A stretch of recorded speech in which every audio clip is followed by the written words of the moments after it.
Good afternoon. This is Professor Victor Ponce, and this is CIVE 634, Surface Water Hydrology. This is the second class of the first week, and the subject today is going to be on the water balance, particularly two papers that I have written in the last 4 or 5 years. So I'm going to go ahead and show the first paper, and I can discuss it. So the question is, why is the cybernetic hydrologic balance better suited for yield hydrology than the conventional approach? I have already discussed the method, the water balance of Levovich, which I call the cybernetic hydrologic balance. But I'm going to kind of review the subject so that all of us would be on the same page.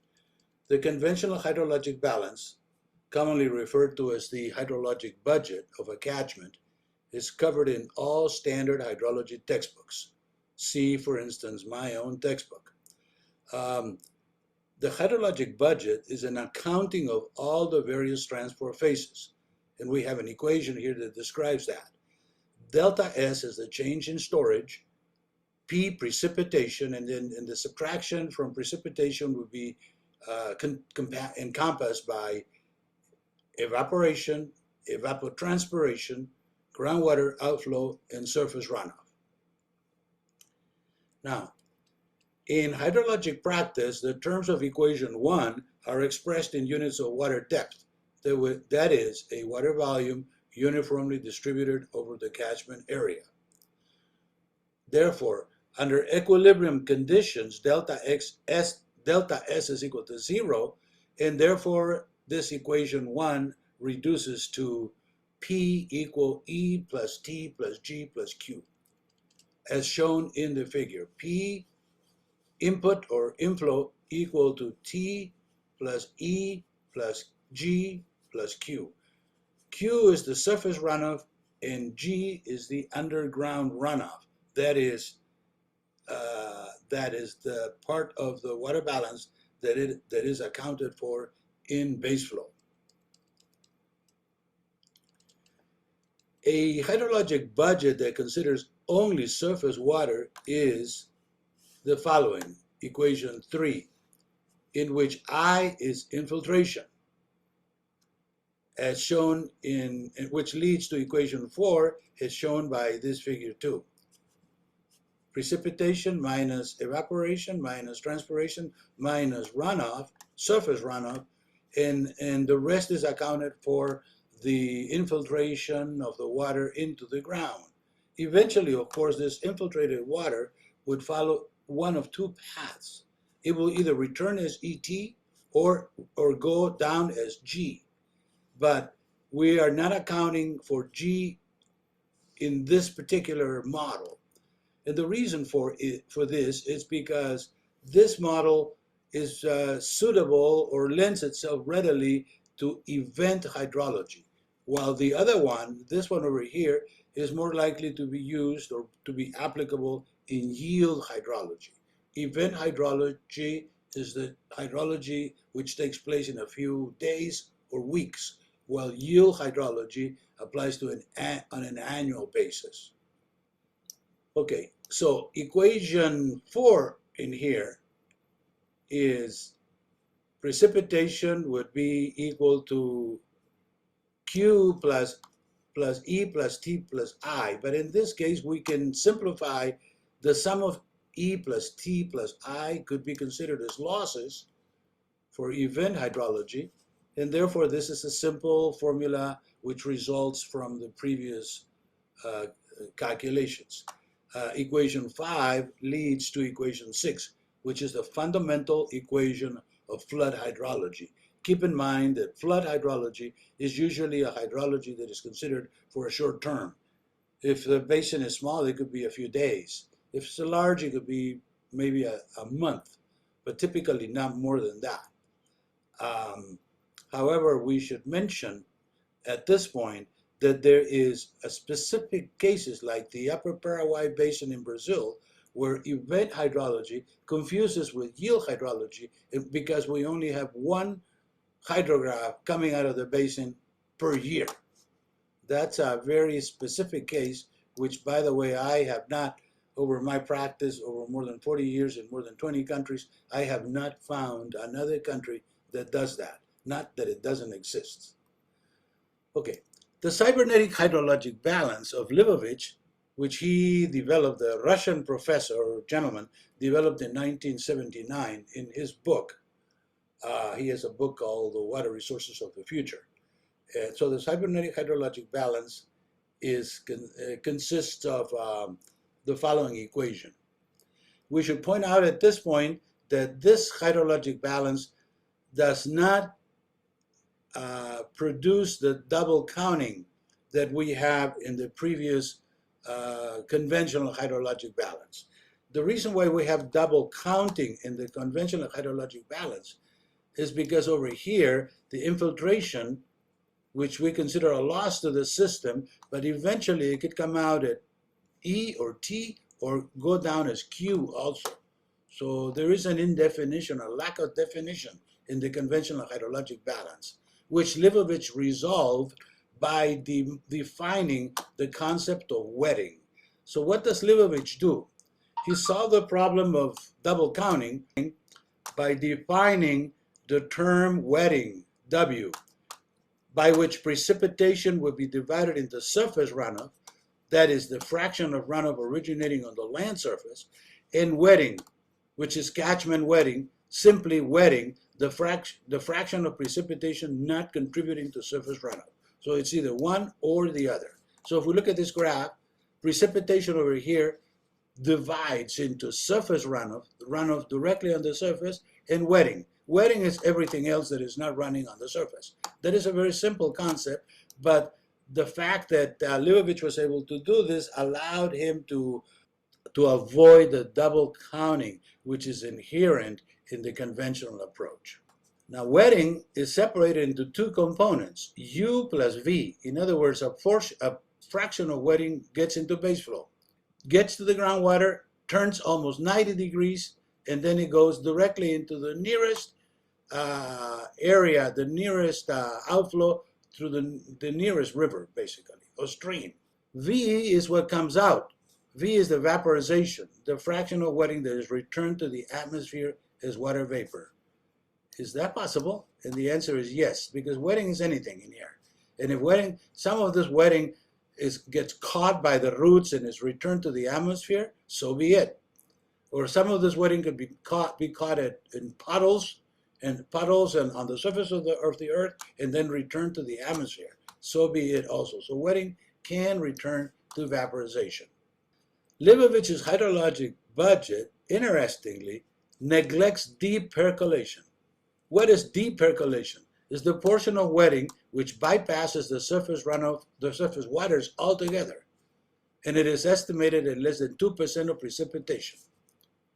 It's a small amount, and therefore Levovich neglects it. And we typically do the same thing because it is extremely hard, almost impossible actually, to calculate deep percolation.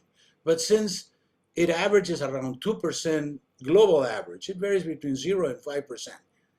But typically 2% would be a good number to calculate, or rather to neglect, because basically we're going to neglect the concept of deep percolation. Vaporization, which comprises all moisture returned to the atmosphere, has two components. E, which we refer to as non-productive evaporation, hereafter referred to as evaporation, and T, productive evaporation, that results from plant transpiration. That is, that the evaporation occurring through plants and for the benefit of plants. We hereafter refer to this term as evapotranspiration. In turn, evaporation has two components, E sub G and E sub W. E sub G is evaporation from the ground, from bare soil, and E sub W, evaporation from water bodies, such as lakes, reservoirs, streams, and rivers.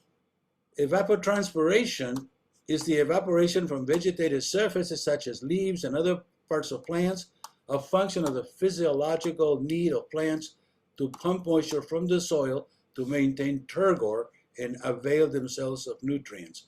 Otherwise, the plants will wilt and will eventually die if they don't get enough moisture. Runoff. the total runoff, R, is equal to the sum of surface runoff plus base flow, S plus U. Combining equations 7, 8, and 11, we get P equal R plus V. That's a total global balance. So the precipitation on a yield basis, annual basis, is always separated into runoff, that portion of the water cycle flow showing in the streams, and V, what does not show in the streams. Note that runoff contains both surface runoff as well as base flow. Finally, we get equation 13, which says that P equals S plus U plus V, because R is equal to U plus S. That's right. Combining equations 11, 12, and 13. And finally, following Levovich, we define the runoff coefficient and the base flow coefficient. The base flow, in order for us to allow us to, in more detail, study base flow. But the runoff coefficient is something that is very well known, is the ratio between the runoff and the precipitation. This number typically is global average is around 30 to 35%, but it does vary widely. In arid areas, it borders around 0. It could be 0.02, as documented by Levovich in his book. On the other hand, it could get really high. The runoff coefficient of the entire Amazon basin is 51%, which is extremely high. However, Levovich in his book has quoted a specific location or an isolated location in the Philippines where he had documented 93% of the runoff.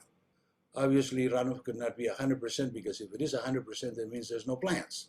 There's a lot of rain and there's no plants. And that does not happen because when there's rain, there's plants. So 93%, the data that Levovich has presented in his book must be an unusual situation. It must be related to something that a terrain that is very rocky, because rock does not allow infiltration and produces runoff. Therefore, the 93%. We now show several values here, or rather not several values. The Levovich's curves, annual precipitation versus the runoff coefficient. And we had actually calculated this, and we fitted curves to the graphs. So in this paper, in the paper that is a basis for this particular paper. Let me click in here, increase the size of this. So these graphs show that with increasing annual precipitation, we have an increase in the runoff coefficient, which is typically the way it is. Okay, now we finalize with analysis. It is seen that the conventional hydrologic balance, the one that is that appears in all books, is deductive and based on a premise of cause-effect, meaning there's a cause and there's an effect. The fundamental approach is subtractive, characterized by the statement, runoff is equal to precipitation minus losses. It works reasonably well for applications in event hydrology, such as the rational method of urban hydrology. But due to its double counting, admittedly, there is double counting in there, its accuracy decreases for the longer term yield hydrology, the annual hydrology. On the other hand, the cybernetic hydrologic balance is inductive, opposite to deductive, not based on cause-effect, but rather on the system's wholeness. The fundamental approach is additive, characterized by the statement, precipitation is equal to runoff plus vaporization. This approach is suited to applications in yield hydrology for determinations of annual base flow and runoff coefficients. So now I'm going to proceed to show an example of this calculation of the cybernetic approach. And we meaning Professor Ponce and his associates in his lab, the visual lab, have over the last 15 years, have developed online calculators. So I'm going to show the use of an online calculator to do the Levovich water balance, that is the cybernetic water balance. So we apply this to data that I received from a colleague from India, Dr. Rao sent me this data from India already prepared to do this particular run. This is the Sarada River Basin located over here in Andhra Pradesh. This area over here is Andhra Pradesh in India. The basin is positioned between the Eastern Ghats. The Eastern Ghats are over here, and the eastern coastline of India, and features a subhumid climate with a drainage area of 1,980 kilometers square. So it's a sizable basin. So what do we have to do in here? We got to take the data. Like I said, the data was provided to me by Dr. Rao. What is the data? There's annual rainfall, precipitation, goes over here, and annual runoff, total runoff.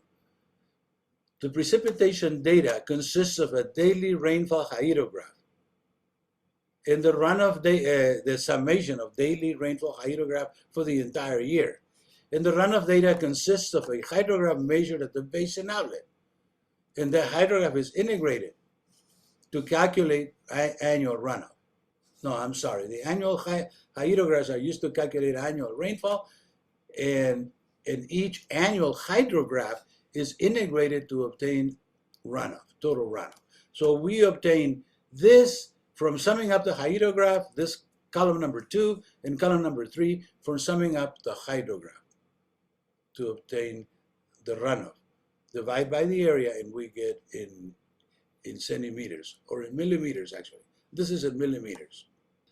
We then proceed to separate the runoff by a procedure which is very well known. It is referred to as hydrograph separation of an annual hydrograph. And this procedure is called hydrograph separation. Like I said, it could be found in my book and many other hydrology books. There is a certain amount of, let's say, not the complete determination of this, because all hydrograph separation techniques are empirical. But we typically get an answer. So by doing that, then we separate the hydrograph into runoff, which is the direct runoff, and the surface runoff, which is that minus the base flow, U. In other words, once we draw the line and separate the hydrograph, we end up with R equal to S plus U. Can you see that? Because if we add in here 413 plus 43 is 456. So basically, by doing the hydrograph separation, we have determined S, and therefore have determined U. Then once we do that, then we can just proceed to calculate the W over here. W is U plus V. W is U plus V. V is E plus T, and so on, and so on. We apply the formulas of Levovich and eventually get all these other columns, and plus the case of U and the case of R, which are given by these formulas over here. Case of R and case of U. Runoff coefficient and base flow coefficient. Okay, so you can see that we're getting these calculations from the calculator, And where's the calculator? Over here. This is the calculator. In this calculator, we put the number of years of record. In this case, I believe is 11. Let me double check that. That's right. 11 years of record. And the data corresponding values of P, corresponding values of R, and S of I. Then we hit the calculate and we get the answer. I'm not going to do it right now because it will take some time, but you should try to do it on your own to see if it works, and it does in fact reproduce this table, or this table of results in here. And finally, we can analyze the data by looking at the average. The average runoff coefficient in this basin, which is a wet basin in Andhra Pradesh in India, is almost 40%, which is high. That's normal. And the base flow coefficient is 7%. So these are the numbers that we were looking for, the 40% and the 7%. As you know, these numbers, of course, case of U is always less than case of R. And the number case of R, as I already told you, global value for case of R is around 0.3, 0.35. In some references, they say 0.40, but I do not believe that. I think it should be 0.30, on the order of 0.35, if not 0.3. But that is a global value. The actual values can vary from very low, say 2%, to very high, say 50, 60, even 70%. And then there's one site in the Philippines where Levovich was able to document an extremely high number of 93%. So in summary, we have compared the conventional approach in the Levovich the conventional approach to the hydrologic balance given in all hydrology textbooks and Levovich's catchment wetting approach, herein referred to as the cybernetic approach. Why cybernetic? Because it is inductive. It is not cause-effect. There's an opposite concept. Either you have a cause-effect or a cybernetic. There's opposite. The conventional approach is seen to be mostly suited to event hydrology, particularly for applications in flood hydrology and urban hydrology. On the other hand, the cybernetic approach is suited to yield hydrology, that is for determinations of the availability of water resources on an annual basis.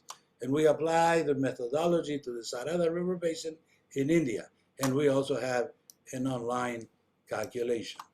So with this, then, what I would like to do is proceed to the next page. And as I understand it, we are looking at it. The green page is there, right? The green page is there, Jana? Okay.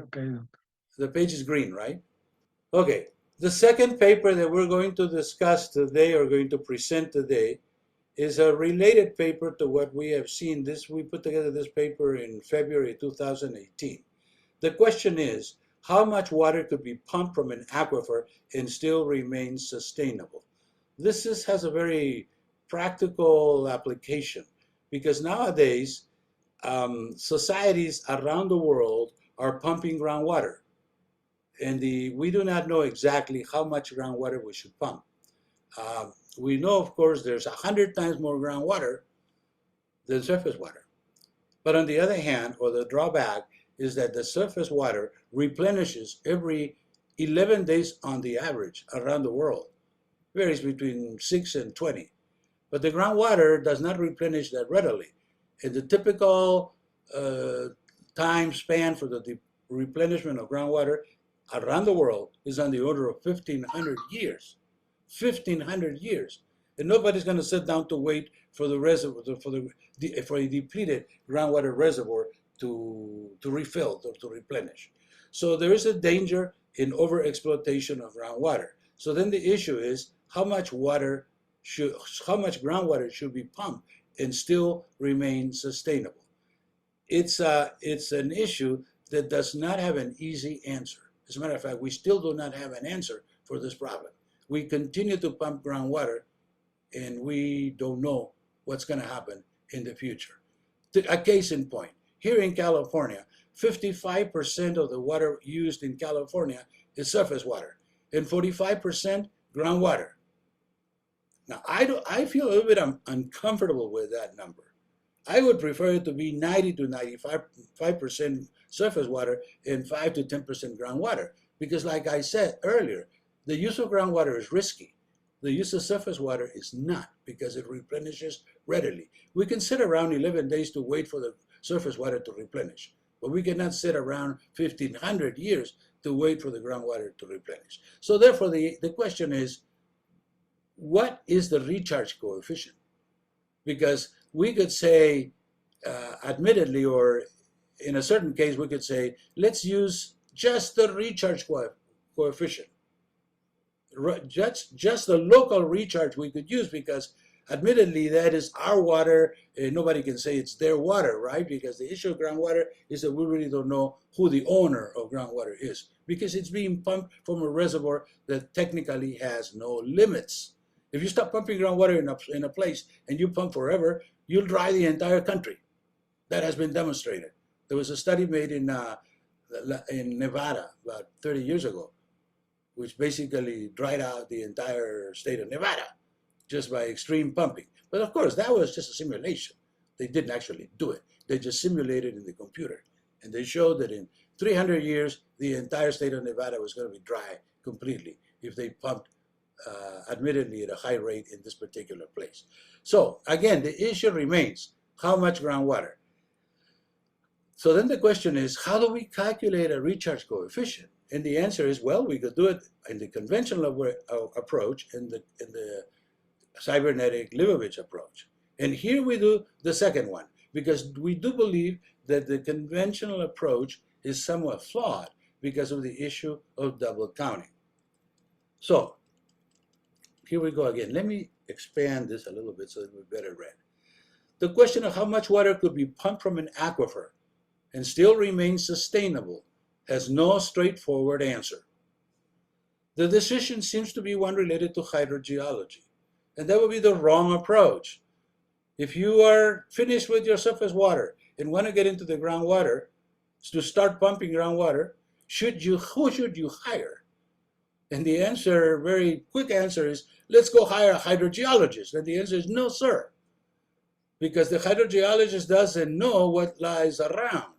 You should hire both a hydrogeologist and a surface water hydrologist that is knowledgeable in base flow. Not all surface water hydrologists are knowledgeable in base flow, because the excessive pumping of groundwater will always produce effects, mostly negative, on the base flow.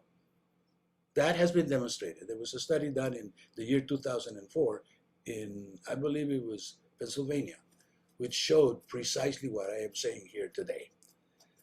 Okay, a careful examination shows the presence of other issues. How does the decision affecting pumping of groundwater has to do with surface vegetation? Vegetation takes groundwater? Yes, they do. So if we're using too much groundwater, we may be affecting the local vegetation, and that is a fact. How does it affect the relationship between surface and groundwater? How does it affect pertinent water rights? Are all the waters already allocated? And in the Western United States, that is the case, by the way. Not so much in the Eastern United States, because there's a lot of water out there. But in the Western United States, where everybody relies on groundwater, pretty much every iota of water has already been allocated.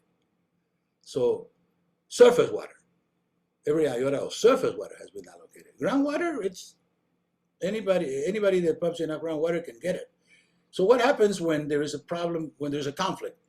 Two people arguing, two groups of people arguing, this is my water or that is your water. What actually happens here in the United States is very interesting. They resort to lawsuits. And there's tons of lawsuits involving the usage of groundwater. As a matter of fact, a conflict in groundwater technically requires some lawsuit, somebody suing somebody else. And I had a chance to participate in a few of these cases, and it is always like that. There is no technology on how much groundwater to pump, unless we consider that what I am explaining here today is technology. It is actually new technology, because the application of Levovich method to groundwater calculations, I believe we're doing this for the first time here, by the way. So let's take a look. First of all, the realization, which should realize that groundwater is not a volume to be mined, but rather a flow to be acknowledged. Let me repeat that, because it's very important. So groundwater, how much volume is there? Groundwater is not a volume. It's a flow. It's constantly moving from one place to the other. You cannot consider it a volume. It's all, because it is moving, it is already owned by somebody. This somebody could be a person, an entity, a legal entity, or it could be a plant downstream, or a lake, or a wetland.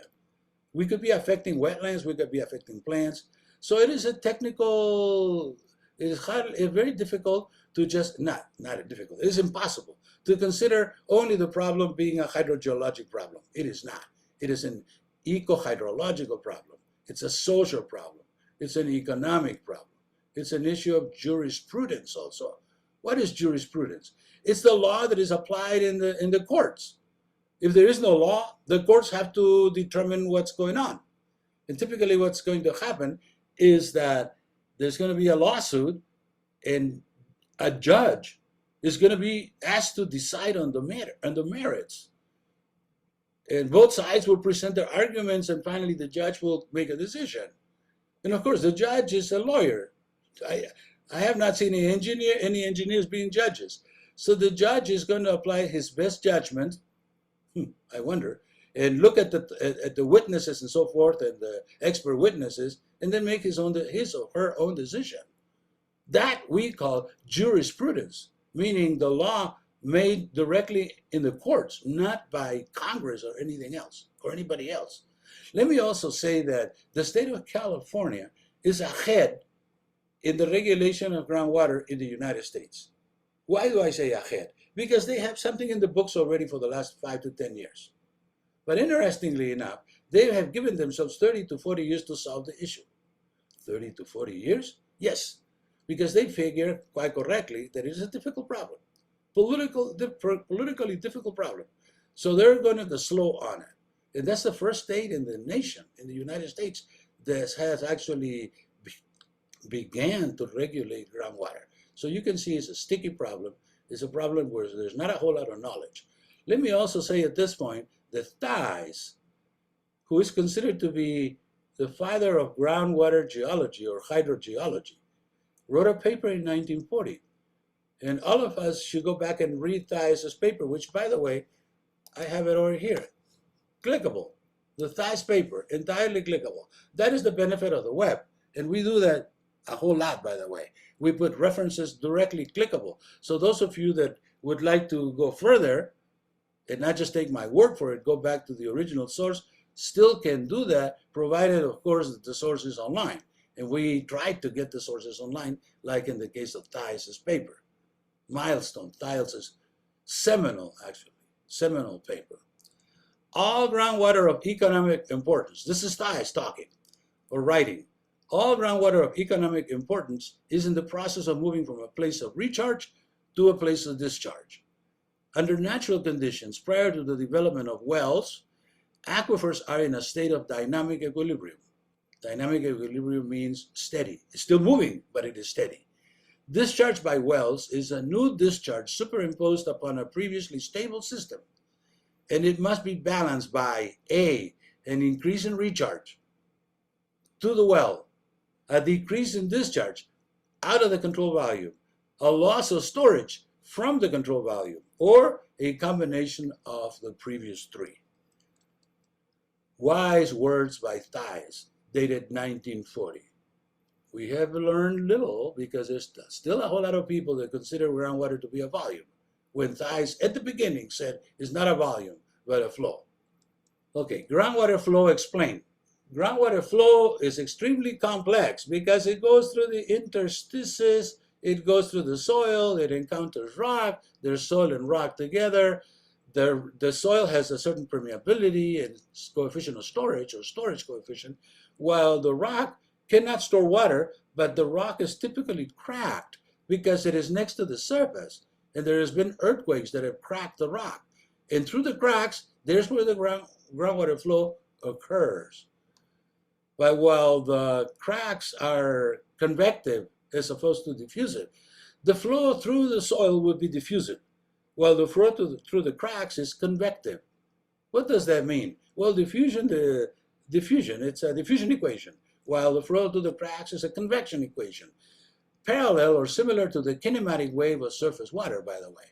So one could say that the flow to the cracks is has kinematic movement, has no diffusion. It runs through the cracks, while the flow through the granular material like sand and clay and sand and silt and clay, that would be diffusive. So the flow through the cracks could take 3 days, while the flow through the sand could take 20 years. That's the difference. That's the difference. And if you have both, so much more complex. Okay, so we have a graph in here, which is a very interesting and important graph that we pulled out of Wikimedia, but it is really a graph originating with the Geological Survey. As you can see in here, these over here are the streams. And there's a whole bunch of streams out there, depending on the drainage density in a watershed. The unsaturated zone, the surface water body, this is a stream. the water table, the flow flowing to the stream locally, but flowing out of the stream or down a general downstream direction on a macro scale. And there's always flow coming down. Where is this flow going? It all going to the nearest ocean. So there is the, excuse me, where the Devonshire Aquarium, between the basins, and water going to the Pacific, and groundwater, going to the Atlantic. It would take a long time to get there, maybe a few years, maybe even centuries, but it'll get there eventually. Nature has all the time in the world. We don't. We have 80, at best, maybe 90 years of life, but nature's been there for a tremendous amount of time. So she'll take care of it. She will get the water there. Another thing that is interesting at this point that I should mention is that the difference between surface water and groundwater is not only the renewal time, but also the water quality, the content of salinity. Surface water is typically fresh, 200 to 300 parts per million. That is fresh water. Groundwater, typically saline, 500, 1,000, 1,500, 2,000. If you go deep groundwater, you could get even higher than that. So the groundwater has to be taken with a grain of salt. How about that? That's a pun. A grain of salt, meaning there is salt in the groundwater. We have to consider. If we're going to pump groundwater for potable uses, we can't do it unless we are planning to desalt it. That happened, for instance, that has happened throughout California. We have a case in the San Fernando Valley where over the years they had to build 6 desalters in order to desalt the saline water that they were pumping from, I don't recall, 500 meters, 1,000 meters, and they were pumping salty water, and therefore they had to desalinize because they wanted to use the water to potable water, to build houses and supply people with water, with potable water. But then eventually they realized, not eventually, from the beginning, they realized that there was the product of the desalter was brine. It was 3%, not 30% higher than the original salinity. So if the original salinity of the water was 1,000, which was already high, then the salinity of the brine was already 3,000. So that's bad. They had to get rid of it. So what they did is they built, over the years, I believe I was there when they were building it in the year 2008, but eventually they finished it at the cost of $60 million, which, by the way, is really not, at this point, not a whole lot of money. And they are actually flowing, or rather conducting the product, the brine from all those desalters into the Pacific Ocean at an outflow at, I believe it's Port Hueneme, California. That's a story about salt, which is related to the groundwater, as I already said. To further compound the problem that we're starting to analyze, we reckon that the groundwater analysis suffers from a decided limitation.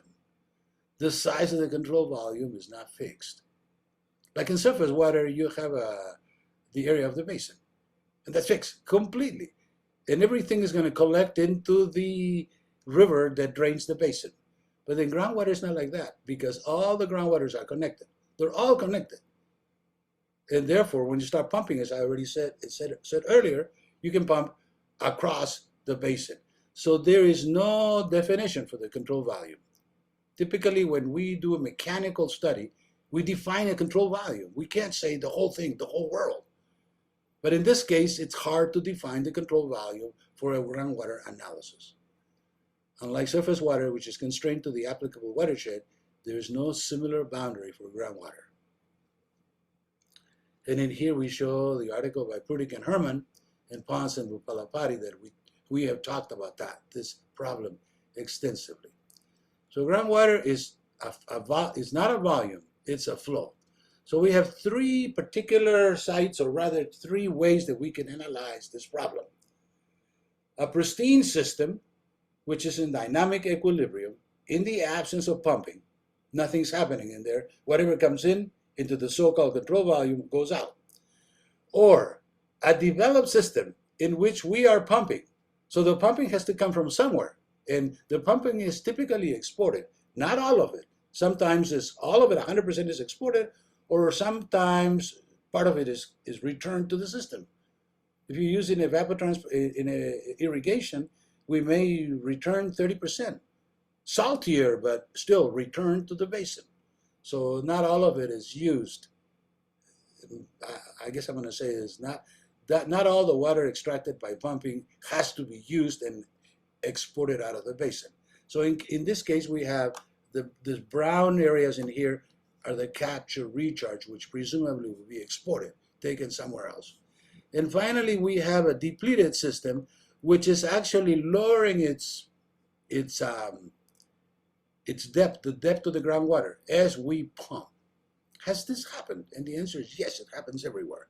We had an experience in Mexico, in Baja California, back in the year 2000. We did a study on this, 2000, and where they documented that the water level was being lowered at about 1 meter per year at the time. I don't have current data, so I can't really quote current data. At the time, it was 1 meter per year. Around 1970, I believe, the water surface in this location, or rather the water table in this location, was at the surface. And there was wetlands out there, wetlands and lakes. That was in 1970. Now, fast forward to the year 2010, actually the year 2000, I was there 30 years later, there was no lakes. There was already 30 to 40 meter, the groundwater in the hole that they had put together was 30 to 40 meter. Why a hole? Because they had, I believe it was, if my memory serves me right, they had about 70 pumps. And they were pumping 1.5 meter cube per second, permanently, 24 hours, 1,500 liters per second to supply water for irrigation. And what happens, the way it works is that a hole develops because it's not evenly distributed, right? And by stochastic reasons, so there's a hole in the middle of the basin that develops. The same thing happened, for instance, in Las Vegas, in the United States, in Nevada.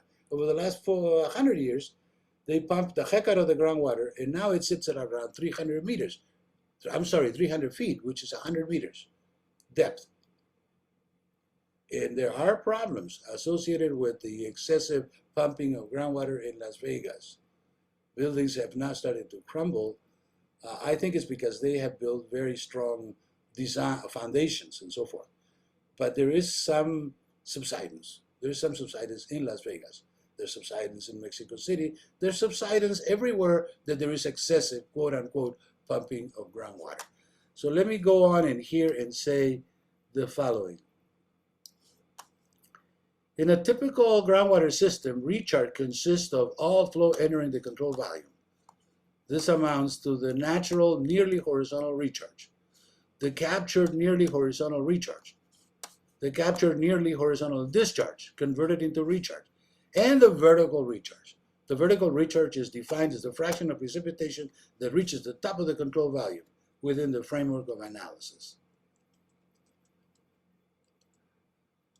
So that is recharge. And discharge consists of the natural nearly horizontal discharge in the absence of pumping and depercolation. So we have in here a graph that shows what I just said earlier. Let's examine these arrows in here.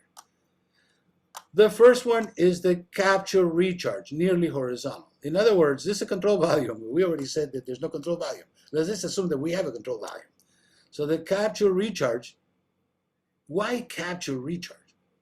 And the answer or the reason is because we are going to deplete the groundwater a little bit in order to produce some pumping, produce some discharge that is going to come out of the pump. So we're going to capture some recharge. The natural recharge proceeds in this direction, okay? And then there is discharge over here, but some of it, because of the fact that we're doing the pumping, some of the discharge is going to return as capture recharge. And some of it is the residual discharge that would not be returned by the pumping. So that's called residual discharge, nearly horizontal.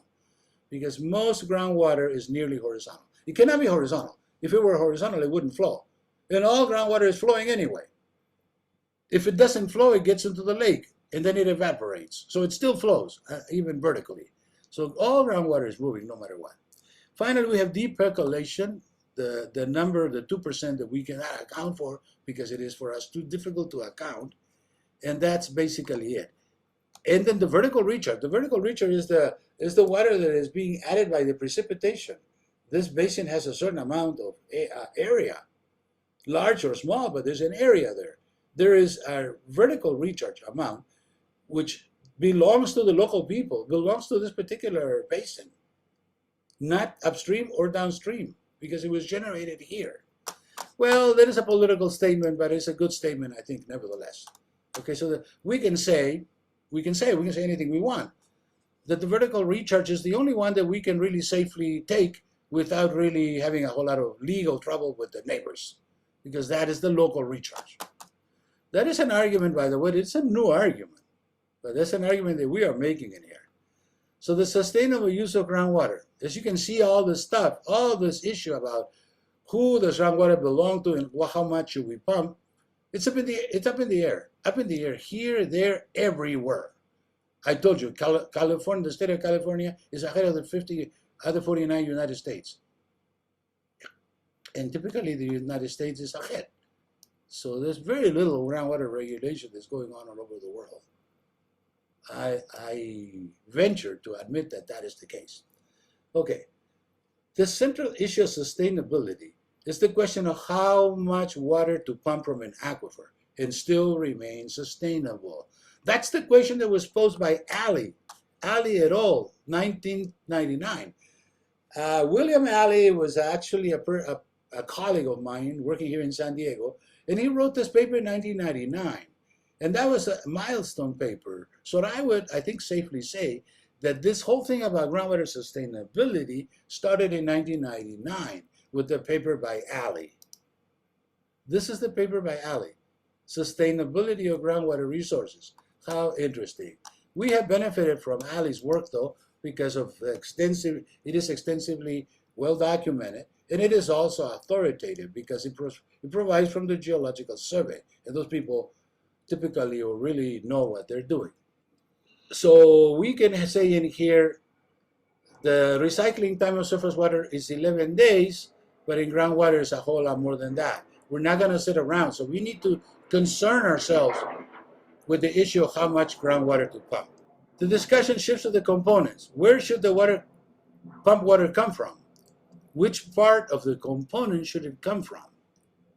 It could be consumptive. The water that is pumped could be consumptive, meaning none of the water returns to the aquifer, or partially non-consumptive, with a certain fraction of the pump water returning to the aquifer at some point in time or space.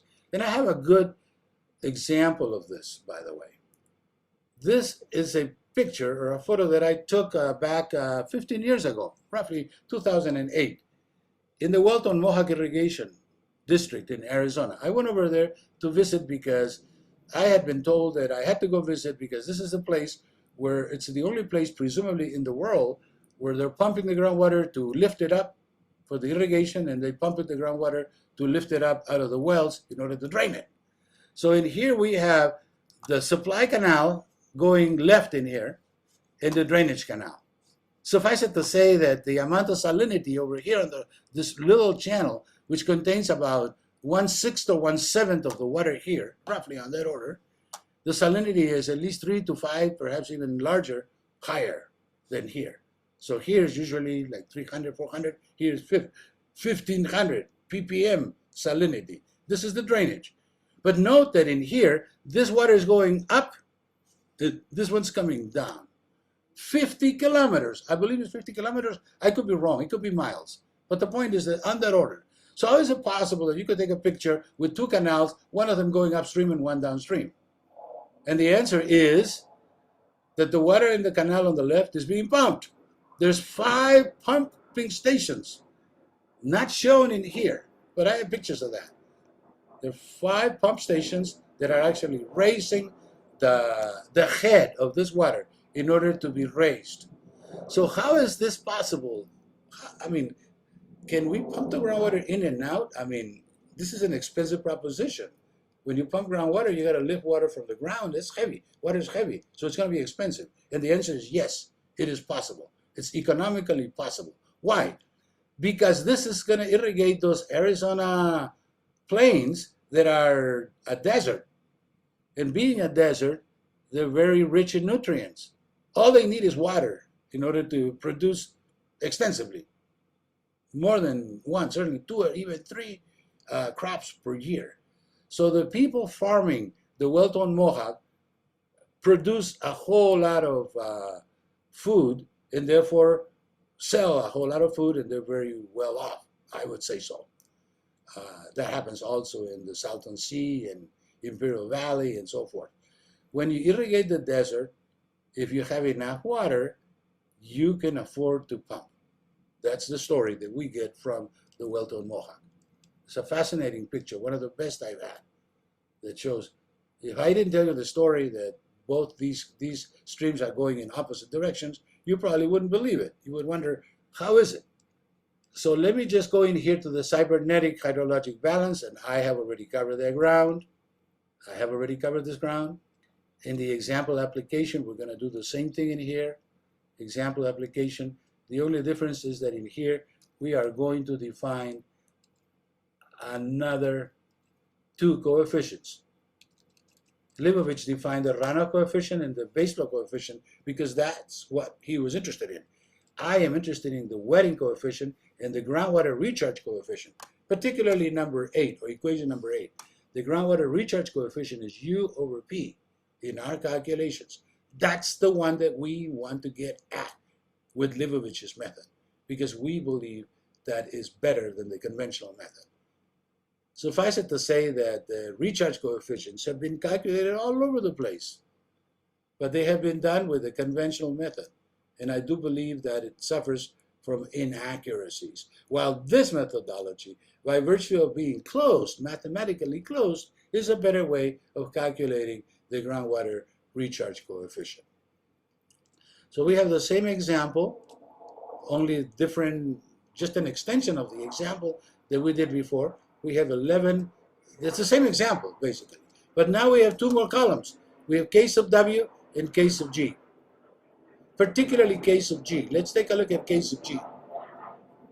For all the years, this is the K sub G over here, and the average recharge coefficient for this Anacapali Basin, for the given data, the 11 years of data of Dr. Rao's, is 4.5%, which is a very good number.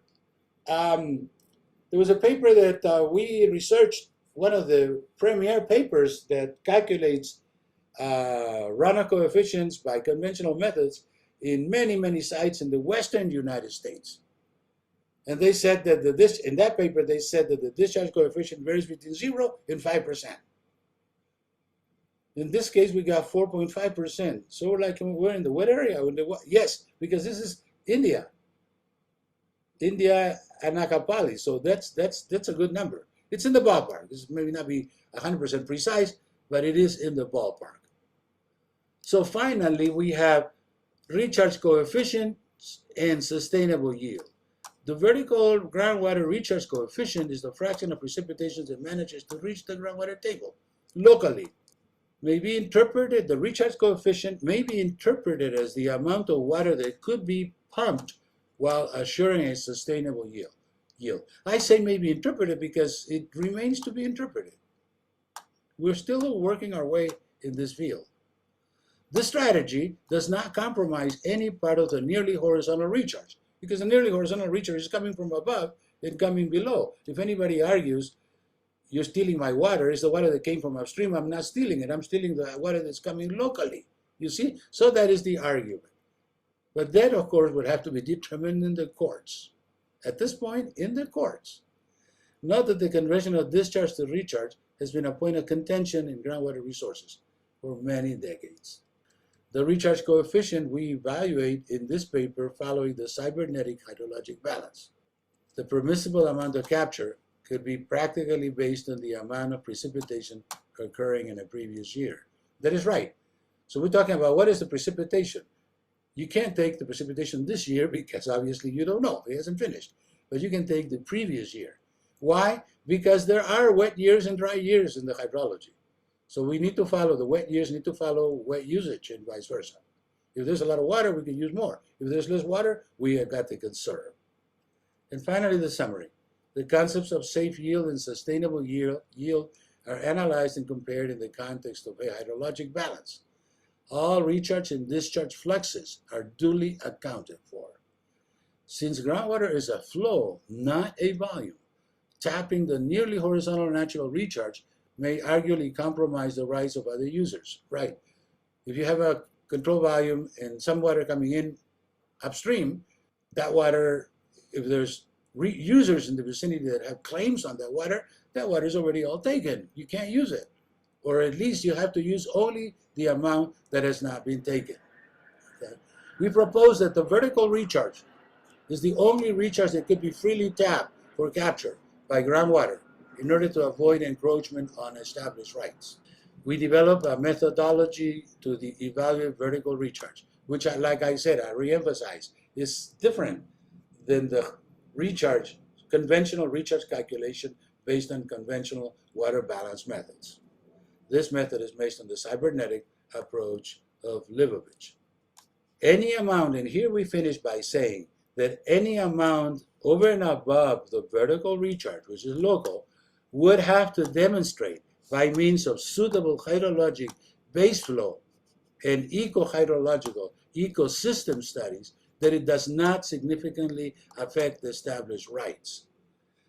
One of the reasons why I got to be knowledgeable on this subject was in the year 2005, I was hired by the people of East County, particularly Boulevard in East San Diego County, because they wanted to find out what I thought about the usage of groundwater, because they were having problems with large users that were coming into the sites and pumping a whole lot of groundwater. Industrial users that were pumping a whole lot of groundwater.